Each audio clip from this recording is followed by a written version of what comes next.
StoryMag.com, and I am with Princess Punzalan, Cecilia, Mejia, and Diane, Paragas. And you are representing which film? Yellow Rose. Which premiered last night. Yes. It was the opening night film. It was great. Q&A was awesome. You guys did great. But let me ask you, the director, creator, what was the impetus for creating this film, Yellow Rose? Well, I grew up as the only Filipino in my high school in Lubbock, Texas. And God knows back then I never saw an image of myself in movies, and I was a big movie fan. So I think from the very beginning of when I started to pursue movies, I knew I wanted to tell a Filipino story. And it took a long time, but it was such an important mission that I just kind of kept coming back to it. And along the way, I became a director. I'm a working director. I direct commercials. I direct documentaries. Right. I got to be a better director, but it's pretty amazing how the universe works, because I actually think this is the time for this movie because of what's going on in our country. And with Crazy Rich Asians opening the door for a movie like this to actually have a wide audience.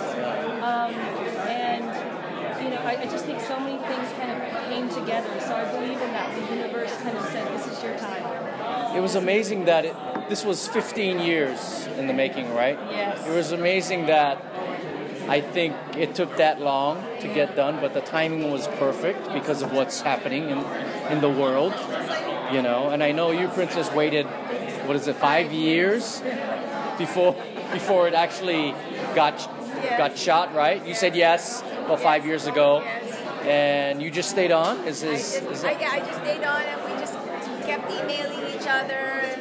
She would update me, and then one time I even participated in auditioning other ladies for the part of Rose.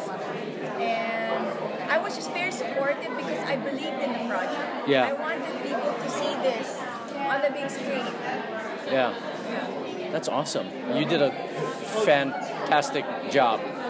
I mean, even through the FaceTime, your emotions. We shot that practically, which means Princess was in Los Angeles. We were in Austin. I was wondering about that. That is not green screen. That is performing to a phone. Yeah, I was like, that looks very real. I think it is real. It is. It is. So, it was difficult, but I wanted to really feel that separation. Yeah, that was very effective. Very effective. And what about you? How long have you been involved in this project from start to finish? You found out about it. I know the story, but... It's been 8 years. It's been 8 years. DACA actually was through the Obama administration. Right. It's been since then, actually. The timing is right. Timing is definitely right because DACA is not renewed. Right. And that is, it's a dreamer story, so it's very near and dear to my heart because that's where I started. I started working in the nonprofit world with undocumented immigrants and mostly young people just like Rose. And they, these students, all they want is an education. They want to pursue their dreams. They want a home, and that's still the case. Still always the case. And to see the story come to life and people understand it and relate to it, it's come full circle in the 8 years. Great. So for people who haven't seen it, which is most people, tell StoryMag.com fans what the movie is about. I'm going to let you do this because I've been doing it. The movie is about an undocumented Filipino girl who dreams of being a country music star. But it's really a sense of home and just belonging. And what's the set? Describe the setting. The setting is in Texas. I think Texas is its own character. Austin especially. It definitely was, yeah. Very authentic. People told us to shoot in other places to get tax credit, but Diane was very adamant about it being shot in Texas. So. Great. So you guys shot exclusively in Austin, or? Yes, Austin and really? And Bastrop. Bastrop was an hour south of Austin. Oh, got it. Which was the motel in her hometown. Right. Yeah. So how did you find out about this wonderful script? Well, I was working with the Philippine American Legal Defense Fund, and I we were working with Jose Antonio Vargas at the time, and I had asked him to post about our legal clinic.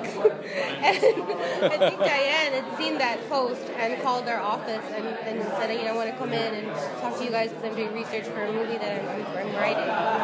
So that's kind of how it started that day.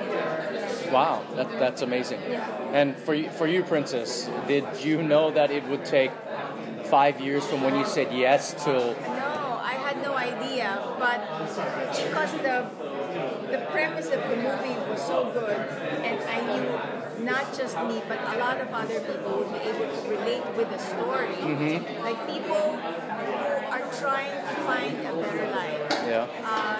Parents who want better life for their children. They may be doing the right things, but things happen. And things have consequences, and now they're caught. So what do we do now? Right. What are the options for my children? Right. It just hit me, and I loved how love penetrated through the whole script. I just said, I want to be a part of this film. I just waited and waited and waited. I believed in it, and now it's done. So, Diane, was Princess the first one to say yes, or? I think you were definitely one of the first cast, for yeah. sure.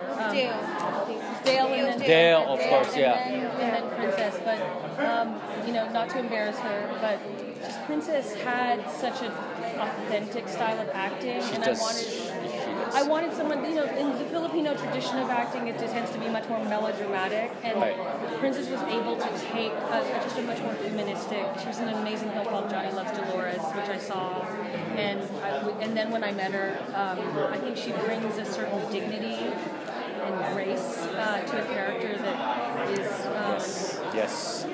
faced with not much dignity, and I think that's what gave it that extra. And I just knew she was the one, and she did help audition, and was just always a supporter. Yeah, and always joyful in the circumstance that they're in. Because I'm from Hawaii, so her character really landed with me because I know a lot of people like that. So it was amazing. How did you go about assembling the other cast, like Leia and? Leia's, I think, a newcomer, right, in this show business world. She's just some, hack. Yeah. No. Late edition. Yeah, she was a late edition. No, but Leia actually worked with her in the very first thing I directed in our 20s. We were both kids. Oh, wow. And I was in the Philippines, and I was directing a documentary series, and even then I wanted Filipinos. Right. So I asked her agent, she did it, and so it's the first thing I ever directed. And then didn't see each other for all this time. Right. And we sent her agent the script, and he liked the script. She had no idea I was this person that she worked with. Oh, got it. And so when she walked into that meeting, she's like, "Oh my God!" And I said, "Yeah." And I said, "Yeah." And so it was really, really full circle. But she loved the script, and it's a great story. And I think she liked telling a Filipino American story. Right. And I think, had been wanting to support something like that for a long time. But not the right material had come in. Right. And how did you find Avon? We auditioned hundreds of girls Really? throughout the country for years, and there were a lot of super talented women and girls, but this role is extremely specific and demanding and requires a lot of acting. Yes, I had no idea she played the guitar either. Yeah, exactly. It requires somebody that she knew something, but she really kind of got her chops going. And I wanted a real musician, but somebody who could act, and somebody who was charismatic enough to carry the title role of the character. Right. And there were great almosts, but when I saw Eva in her Tony-nominated performance in Saigon, I saw her performance and I met with her agent that night and her that night, and I gave her the part that night. After years of seeing everyone, she just had something. Wow. It has something. My only concern was that she was coming from theater, so when I saw the play, I wanted to make sure she could do a tone down. And what was surprising to me was that on stage, she does a cinematic type of acting because she didn't go to theater school. Right. And she told us that she learned acting by watching movies. Oh, got it. She would record her favorite movies, right, scenes, and she would go in the mirror and perform them, kind of like in the scene we had in the movie where she's imitating her heroes. And she taught herself how to act through movies. So she already had a comfort in cinematic style of acting. Right? Yeah, she did a great job. Yes. And the setting just drew me in. Oh. And the music, I'm like you, I'm not really a country music fan, right? But like I love the songs in this. Dale was fantastic. Dale's wonderful. And he was wonderful. Yeah, they're all great. So we wrote all of the music pretty much on set. You know, like we wrote the music while shooting the movie. Square Peg, which is kind of our main song. We wrote for the short. But on the first day of rehearsal, we wrote that song. We all got in a room, me and Thea McGee, who played the Rose in the short, and Dale Watson. We just like sat down, wrote the song the way you write a song, kind of like we show in the films. Like, I got this little tune, and we're like, what about these words? And then, how about Square Peg? And let's keep going. And what about, velvet chair in dust? It's like we just wrote it out of this organic way, and every piece of music is written that way. I think that was like the credo, Square Peg. I'm a square peg, but I still fit in. Yes. You know what I mean? That's so right. That was such an appropriate song. That's right. So where can other people see this movie besides this film festival?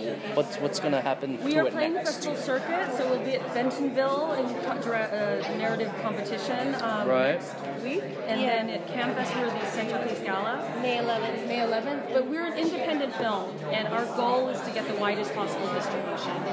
And one thing about last night's response to the film was how many people from Hawaii, from all different backgrounds, had something to relate to in the film. And it was my goal. Definitely. It was my goal to create an American film, an American story first that happened to feature a Filipino. And my intention was this film would be seen by everyone. So great, and I think it will be. If you like this movie, those few we saw it tonight, or if you want to see it, hashtag Yellow Rose Film, that will help us get the distribution we need. Okay. Post about it, tweet about it. Okay, we'll do. That sorrymike.com will definitely help with that. Yes, thank you. Yeah. So what's next for you? I am in production for a documentary called The Three Lives of Dave Wong. We just completed the Sundance Creative Festival, and we are in production. So it's the story of a Chinese immigrant who was wrongfully accused of murder, and he has to spend the next 15 years exonerating himself. But I tell the story entirely through live-action puppetry. Wow, that's it's a very amazing. Different film. But as you can see, I like to push the envelope. So I'm doing a very different movie as my next film. It's going well. Does Princess do any kind of live action puppetry? She's the puppet. Do you sing, Princess? Do you sing? No, I tried. All Filipinos sing. What are you talking about? No. You did that yourself? She sang it. Yeah, that's the song I sing in karaoke. You know that song at the Gala. Yeah. Lullabies. Yeah. That was a touching moment. So what's next for you, Princess? Well, there's a short film that's going to be screened. It's like called Fame. And I'm going to acting school right now. I just became a Screen Actors Guild member. Oh, awesome. So I'm going this direction. SAG card member now. What do you mean now? What do you mean now? Just now. You've been serious for at least 5 years about it. For many. You're probably the most experienced person on the set. Yeah, I could see that. I could see that actually. You've made more movies than all of us. It's just that. So grounded. Yes. Yeah.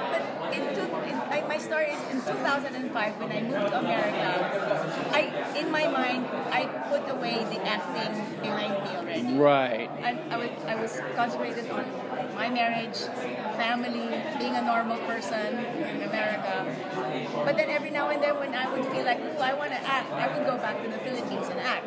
Oh, that's interesting. So Yeah. I'm not a registered nurse now. So it's a totally different world. But lately, things have been opening up for me in this arena. Yeah. And my husband said, why don't you just do it? That's great. Your daughter is growing up and we're okay. You do what you want. That's fantastic. So I'm pursuing this next. Great. So, any advice you have for any artists of color out there, Princess? Just be confident. Work on your craft. Be serious with what you want to do. Persevere. Have hope.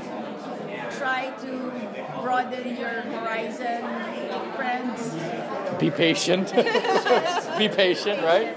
How about you, Diane? You have any advice for any artists of color out there? Yes, I mean, I think no matter what anyone tells you, your story is valid. Your story needs to be told. No matter how long it takes, no matter how many no's you have, know that your story is worth something. Fight the good fight. And don't compromise. Don't compromise. It never works out. That's something I love to do. And Cecilia will know as my producer, I'm not a big compromiser. Really? That's great. So how did... She's like, no, not a compromiser. Listen, we need to save some money on this part. No, I'm okay with that. So how about you as a producer? Have you produced other things before? Yeah, I have. It's interesting because Yellow Rose is the first film I've ever been on or been a part of, but Right. other things went before Yellow Rose did. Oh, got it. But it was good because I had experience going into shooting the feature. Right. So that helped. All those years of development helped. Yeah. Okay.